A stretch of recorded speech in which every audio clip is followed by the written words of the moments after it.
Selamat datang di Lockdown Ekonomi, sebuah gerakan sosial non-profit yang diinisiasi oleh think tank Alter Kontak yang bertujuan membantu para pelaku usaha mikro, kecil dan menengah, khususnya dalam menghadapi tantangan dan hambatan yang muncul diakibatkan oleh pandemi. Bersama saya Karlina Lubis, dan malam ini kita akan ngobrol dengan sebutannya pemilik usaha warung makanan. Nanti kita tanya ya apa nama warung makanannya. Dan untuk lebih jelas dan lebih kenal, kita langsung sapa saja Mas Taufiknya. Halo Mas. Halo. Selamat malam, sehat? Alhamdulillah Mbak, jenengan sehat? Sehat. Terima kasih ya sudah mau bergabung dengan Lockdown Ekonomi ini. Kita mau ngobrol-ngobrol tentang usaha yang sudah dijalankan oleh Mas Taufik selama ini. Gitu. Kita mau pengen kenal dan pengen dengar ceritanya gimana sih sejauh ini gitu ya. Boleh nggak kita mulai langsung dengan deskripsi usahanya? Udah berapa lama? Kapan mulai berdiri yang seperti itu, Mas? Monggo. Iya Mbak, usaha kami itu dimulai dari tahun 2003 sampai sekarang, yang saya kasih nama Warung Tijis Mbak. Kenapa Tijis? Karena inisial dari dua pendiri sebenarnya. Cuman yang satu sekarang sudah meneruskan usaha yang lain, saya berdiri sendiri dan dibantu dengan 2 orang. Terus menu yang ada di warung kami itu sebenarnya relatif banyak, kayak nasi goreng, bakmi goreng, dan banyak lagi lah Mbak. Coba nanti kalau Mbak pas senggang bisa mampir ke warung gitu Mbak. Bisa mampir ya? Iya biar gitu ya? icip-icip. Betul. Tapi ini secara umum makanan lokal ya Pak ya, lokal food. Lokal aja Mbak, yang umum orang pada suka gitu. Udah pasti Magelang ada lah ya? Gimana Mbak? Udah pasti menu-menu Magelang sudah pasti ada ya? Ada Mbak. Ini lokasinya di mana aja Pak? Warung gitu? Lokasi di Jalan Diponegoro 615. Lebih tepatnya di depan SMK Kristen 1 Magelang. Oh, depan SMK. Satu lokasi saja sejauh ini? Sejauh ini baru satu lokasi Mbak, belum berani ekspansi kemana-mana. Oke, satu lokasi ya. Nah, tadi kan diceritakan sudah sejak tahun 2003. Ini berarti sudah cukup lama ini malang melintang ya. Makanan khas Magelang ini sudah cukup lama. Dari tahun 2003 sampai sekarang 2020, khususnya waktu kita mulai dilanda pandemi. Pasti sedikit banyak itu ada pengaruh ke usaha yang sudah kita jalankan. Nah, untuk Mas Taufik sendiri, ini apa ini Mas efek yang paling terasa semenjak pandemi terjadi? Oh, itu awal Maret kalau nggak salah ya Mbak. Pertengahan di Maret itu kami memutuskan untuk libur. Sampai kita jualan lagi itu ya bisa dikatakan nekat, berani nggak berani, karena kita juga butuh kelangsungan hidup. Ya habis Lebaran kita buka lagi sampai sekarang. Tapi dengan tetap menggunakan protokol kesehatan yang kita sediakan, tempat air, sabunnya, hand sanitizer juga ada. Gitu Mbak. Berarti mulai buka lagi pasca Lebaran ya? Ya hampir 4 bulan lah Mbak liburnya. September berarti, sekitar September. Ya habis Lebaran itu bulan apa sih Mbak? Ya. Pokoknya Maret kita libur. Nggak sampai September sih Mbak. Oh, Agustus kayaknya. Ya, Agustusan. Nah, itu gimana respon pelanggan Pak dengan, kan biasa kita kan kalau ke warung makan Tangan duduk happy ngobrol gitu ya. Ya. Cuci tangan dulu, harus hand sanitizer dulu tuh gimana? Gimana responnya mereka sejauh ini? Ya, karena memang pandemi ini kan global, Mbak. Dan aturan itu juga sudah ditetapkan oleh pemerintah juga. Mereka juga sadar diri bahwa memang kita harus cuci tangan semuanya. Gitu, Mbak.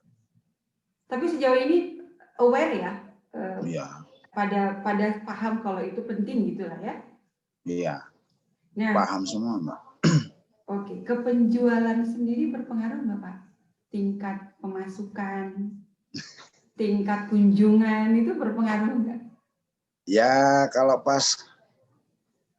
saat ini sih udah mulai agak normal sih Mbak sebenarnya. Cuman ya namanya kita usaha, namanya kita dagang kan, kita menunggu pembeli. Kita tidak bisa memaksakan setiap orang harus jajan ke kita.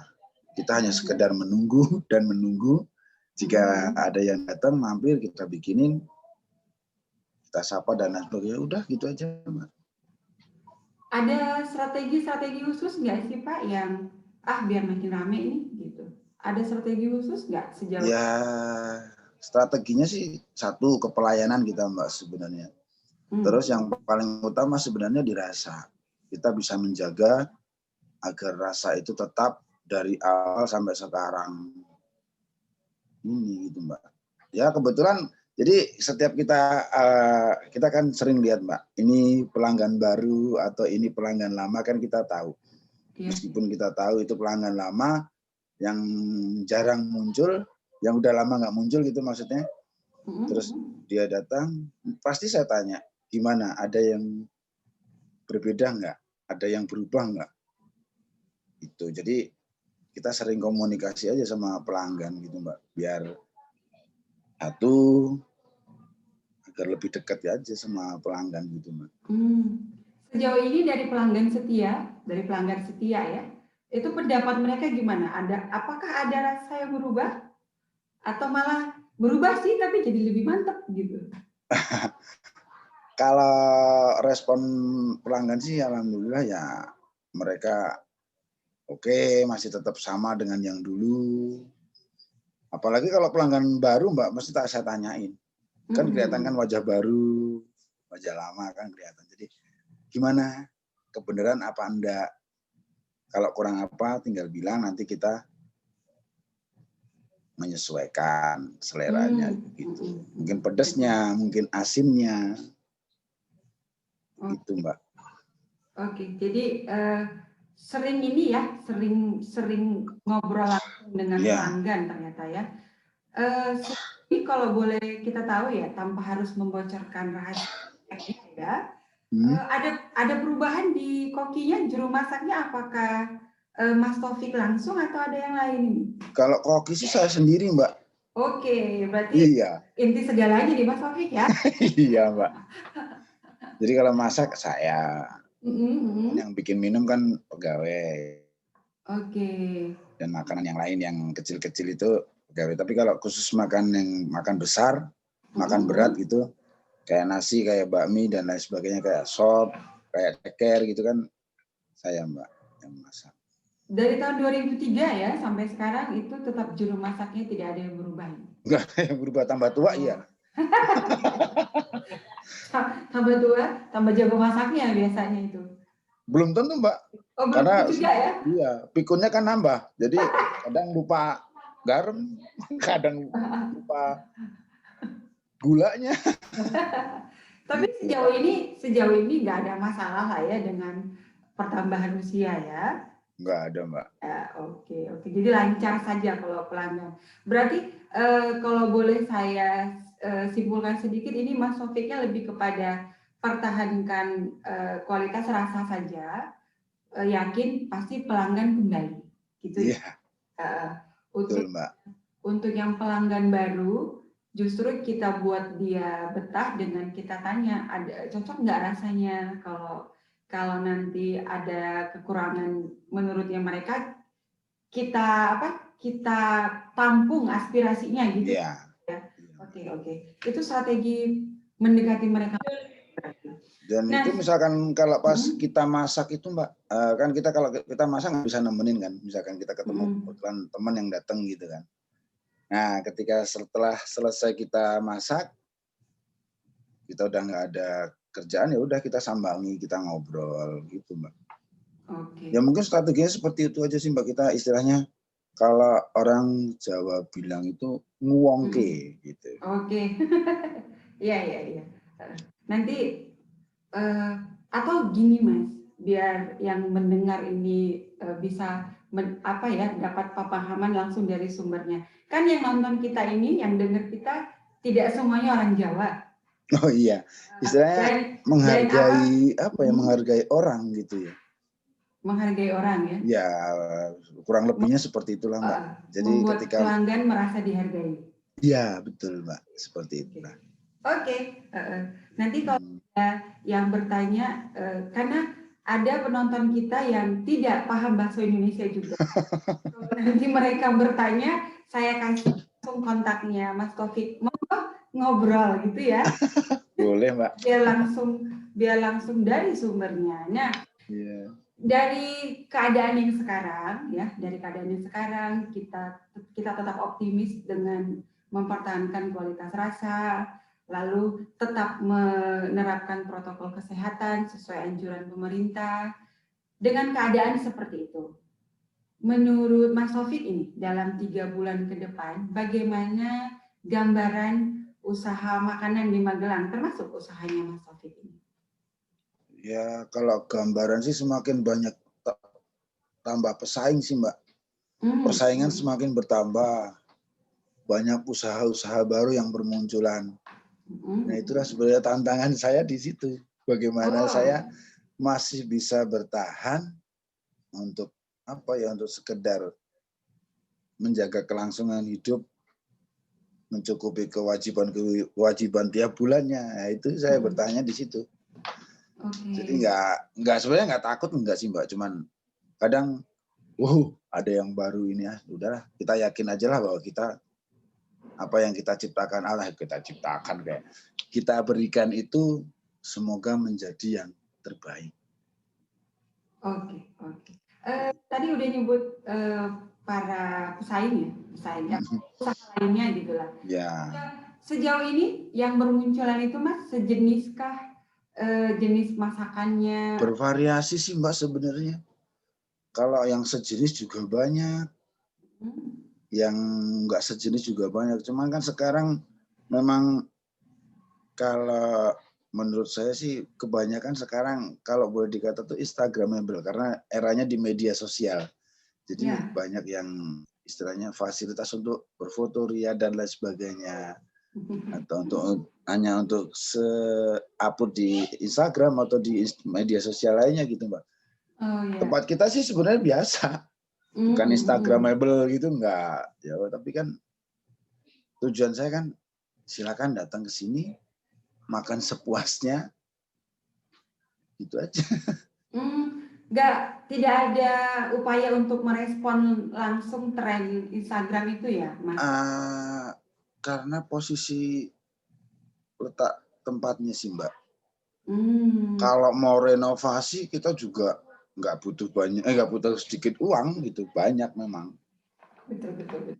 Makanya ya udahlah makanya kan keunggulan kami adalah mengedepankan rasa dan layanan itu aja. Mengedepankan rasa dan layanan. Mencoba mempromosikan itu nggak melalui media online, misalnya kayak Instagram atau Facebook atau apa itu? Kalau iklan itu sebenarnya gini Mbak, yang pada jajan itu kadang upload di media sosial, terutama di Instagram, dia mention ke saya, nge-tag ke saya, baru saya repost gitu Mbak. Ini thank you untuk kunjungannya, apalah bla bla bla gitu. Justru ya, tanpa kita meminta, mereka juga dengan sendirinya mempromosikan gitu Mbak. Betul. Iya. Itu hasil dari pendekatan tadi ya. Iya Mbak. Bagaimana kita dekat dengan mereka, betul. Jadi kadang ada yang booking duluan Mbak, misalkan kan yang best sellernya di kita itu kan ceker Mbak. Jadi sebelum dia datang, mereka datang itu WhatsApp dulu. Aku disisain 5 porsi atau 3 porsi atau 1 porsi gitu, Mbak. Takut kehabisan maksudnya. Iya, iya, iya. Ini apa, sejauh ini saya melihat Mas Taufik ini jenis pengusaha yang mengalir gitu, mengalir, optimis, pasti pelanggan tetap datang ke kita gitu ya. Iya, Mbak. Biasa. Ini perlu disampaikan kepada para pendengar. Jadi ternyata ada jenis pengusaha yang mengalir dan optimis saja sambil tetap mempertahankan rasa sehingga pelanggannya terus datang, terus kembali begitu. Nah, tadi Mas Taufik sudah ceritakan beberapa kendala, beberapa tantangan gitulah yang muncul berkaitan dengan usaha kita.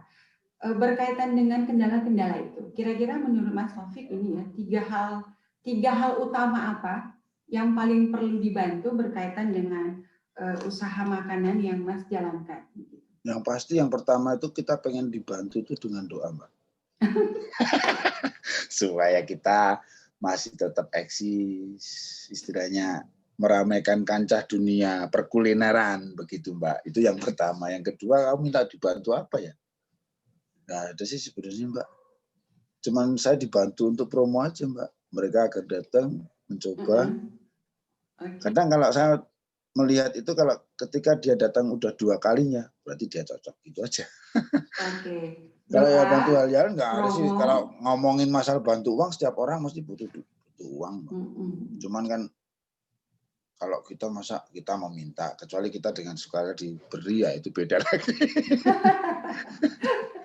Oke, berarti doa dukungan lah ya, doa dukungan dan bantu promo aja seperti kalau sudah berkunjung ya promoin gitu ya. Iya. Oke. Jadi betul-betul pelaku usaha yang positif mengalir ini Mas Taufik ini. Iya, Mbak. Oke, terima kasih Mas Taufik untuk kesediaannya di acara kita, sudah berkontribusi di acara kita. Semoga banyak yang terinspirasi. Ya. Amin. Semakin banyak yang bisa setenang Mas Taufik ini menjalankan usaha. Positif ya, ini begitu. Ya waktu libur kemarin sih sebenarnya nggak tenang juga, Mbak. Nggak tenangnya itu ketika kita libur hampir 4 bulan itu kan kewajiban nggak mungkin berhenti kan, Mbak. Betul. Kayak maksudnya kewajiban bukan kita punya hutang enggak loh. Tapi kewajiban kayak listrik, pembiayaan ledeng, air minum dan lain sebagainya kan gitu tiap bulan mesti ada. Ya. Nah, itulah permasalahannya kan cuma di situ, cuman ya udahlah kita jualan online via WhatsApp aja.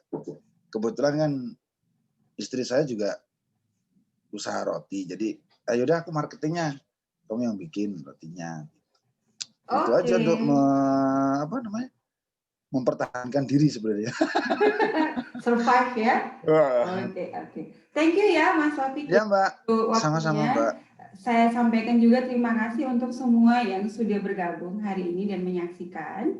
Jika ingin ngobrol lebih lanjut dengan Mas Taufiknya atau pengen lebih tahu tentang jenis-jenis makanan yang ditawarkan dari usahanya beliau, boleh hubungi langsung melalui link yang kami bagikan di deskripsi video ini. Saya juga mengajak semua orang untuk memberikan like kepada video ini dan subscribe ke channelnya kita karena di channel ini akan semakin banyak dibagikan cerita atau insight dari para pelaku usaha mikro, kecil, menengah lainnya, tidak hanya dari Indonesia tapi juga dari seluruh belahan dunia. Terima kasih dan stay tune.